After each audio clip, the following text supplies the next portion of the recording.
My brother once said to me that until I'm able to align my heart, my mind, and my tongue, I'll never feel at peace. Over the few moments that we have together today, I want to talk about how I aligned my heart, mind, and tongue. The heart. Most of my 20s, I spent traveling around the world, from France and Italy to Morocco and Mexico. I loved it, every minute of it. But I would always feel an emptiness inside of me, a sense of longing for more, a longing for meaning. It was on a train from Marrakesh to Casablanca that I read a letter by Roman philosopher Seneca on travel, wherein he mentioned, "Do you ask why such flight does not help you? It is because you flee along with yourself. You must lay aside the burdens of the mind. Until you do this, no place will satisfy you." And it hit me. This is why I'm still not feeling at peace. It is because I'm not at peace with myself. In all these years traveling around, I realized it was self-work that I needed, rather than escaping and chasing the newness from country to country. When my path finally changed from seeking outward to seeking inward, my life partner appeared. I met Walia, my wife, my friend, my partner. My heart was finally at peace. The mind. A little about me. I'm originally Pakistani. I was born and raised in the United Arab Emirates, and I spent my formative years in Canada. Every summer holiday, my parents longed to take us to Pakistan and have us meet our many cousins and spend time with our grandparents. And I would hate it.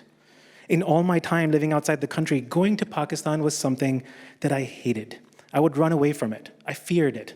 I had succumbed to all the headlines to the point where I was ashamed of calling myself Pakistani. Even at 15 years of age, I'd refuse to go out on the street alone. I remember I'd have to be walked down just a block away to go to my cousin's house because I was too scared to go alone. When my grandparents passed, I never went back. Not until I was much older.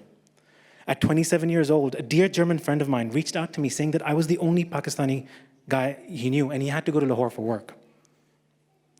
And that I had to come with him. So I did. It was the first time I got to see Pakistan as a tourist.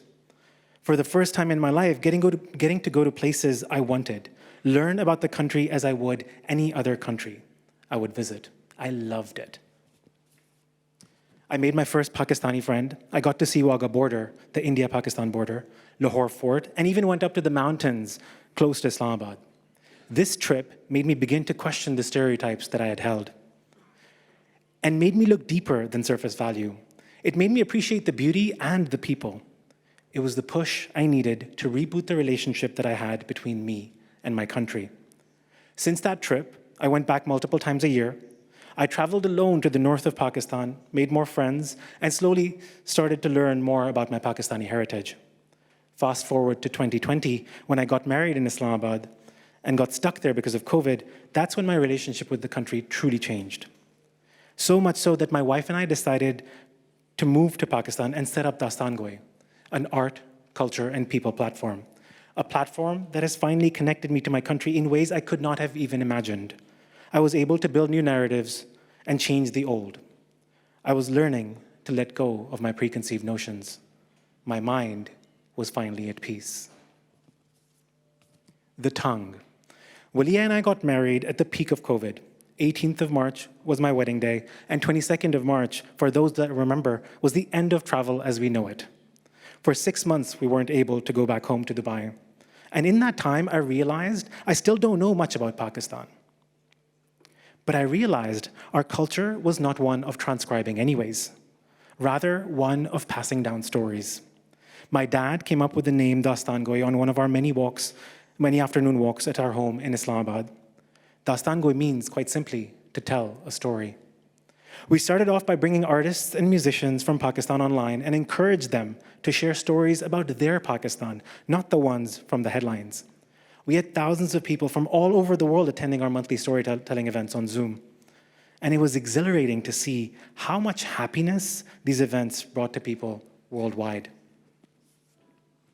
Dastangoi kept evolving as time changed. We launched a variety of online workshops to bring people together around the idea that together we can accomplish anything. From there, we quickly became a design studio, designing products and trying to revive craft in more contemporary ways. We also launched an artist residency program to help support artists create a bridge between Pakistan and the world, showcasing Pakistani art. And before we knew it, we also became the curators of Dastangoi Gallery. Dastangoi has shown me a Pakistan I couldn't even have imagined, from traveling across provinces like Sindh, the breathtaking mountains of Gilgit-Baltistan, and the valleys of Kashmir. Documenting and putting it up on our platforms, we would get thousands of messages from Pakistanis and non-Pakistanis alike, wanting to see more, astonished at what they were witnessing. This was not the Pakistan that they had imagined or seen on the headlines. Being able to show people my Pakistan has brought a sense of fulfillment and pride I didn't think possible. Over the past 2 years, I got to meet some of the most inspirational people. And just last week, I came back from Hunza with 4 landscape artists from Europe and America. It was the first time that these artists had experienced Pakistan or any other South Asian country. And it's crazy to think that I curated their experience. It was absolutely amazing to see how Pakistan affected them in their own ways. At the Dastangoi Gallery, at the final day and the reception that they received from the visitors, it was incredibly emotional. Everything Dastangoi does tells a story. It looks to bridge the relationship I wish I had with Pakistan growing up. Dastangoi very selfishly has given me some of the most incredible experiences in Pakistan that I'm still trying to unpack. Letting go of my preconceptions has helped me build a relationship with my country that I am proud of, a relationship that I want to share with the world. The Pakistan that exists today is full of creative souls, entrepreneurs, and change makers. It's funny how life has certain things in store for you if you practice letting go. Here I am, the person who never wanted to go to Pakistan, now bringing people to that very country.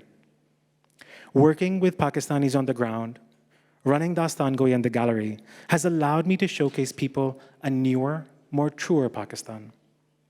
One not stuck in the past, but one that proudly looks towards its present and its future.